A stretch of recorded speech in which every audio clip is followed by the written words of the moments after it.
ಶಂಕರ ಕುರಿತಾಗಿ ನಿಮ್ಮ ಹತ್ರ ಏನಾದರೂ ತಾಳೆ ಗ್ರಂಥವೋ ಅಥವಾ ಬೇರೆ ಹಸ್ತಪ್ರತಿಯೋ ಏನಾದರೂ ಒಂದು ದಾಖಲೆ ಇದೆಯಾ ನಿಮ್ಮ ಹತ್ರ ಅಂತ ನಾವು ಕೇಳಿದ್ವಿ. ಅದಕ್ಕೆ ಅವರು ಹೇಳಿದ ಉತ್ತರ ಅಂದರೆ, ನಮ್ಮ ಹತ್ರ ದಾಖಲೆ ಏನು ಆ ಥರದ್ದಿಲ್ಲ. ಅಲ್ಲ, ಆ ಥರದ್ದು ಅಂದರೆ ಅಂತ ನಾವು ಕೇಳಿದ್ವು. ಅದಕ್ಕೆ ಅವರು ಒಂದು ಘಟನೆ ಹೇಳಿದರು.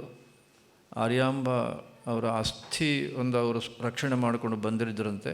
ಅದನ್ನು ಆಮೇಲೆ ಶೃಂಗೇರಿ ಜಗದ್ಗುರುಗಳಿಗೆ ಸಮರ್ಪಣೆ ಮಾಡಿದ್ರಂತೆ. ಅದನ್ನು ಈಗ ಆರ್ಯಾಂಬ ದೇವಸ್ಥಾನ ನಾವು ನೋಡ್ತೇವೆ, ಅದೇ ಜಾಗದಲ್ಲಿದೆ ಅಂತ ಅದೊಂದು ಘಟನೆ ಹೇಳಿದರು.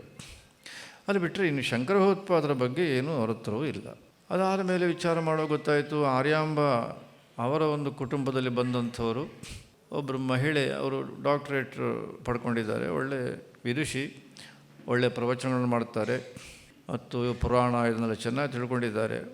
ಅವರನ್ನು ನಾವು ಬರಲಿಕ್ಕೆ ಹೇಳಿದ್ವು. ಅವರು ಬಂದರು. ಅವರಿಗೂ ಇದೇ ಪ್ರಶ್ನೆ ಕೇಳಿದ್ವು. ಅವರು ನಮ್ಗೆ ಅದ್ರ ಬಗ್ಗೆ ಏನು ಗೊತ್ತಿಲ್ಲ, ನಾವು ಆ ಕುಟುಂಬದಲ್ಲಿ ಬಂದಿದ್ದು ಅಂತ ಹೇಳ್ತಾರೆ ಜನ, ನಾವು ನಂಬಿದ್ದೇವೆ, ಅಷ್ಟು ಮಾತ್ರ ಹೇಳ್ಬೋದು ಅಂತಂದರು.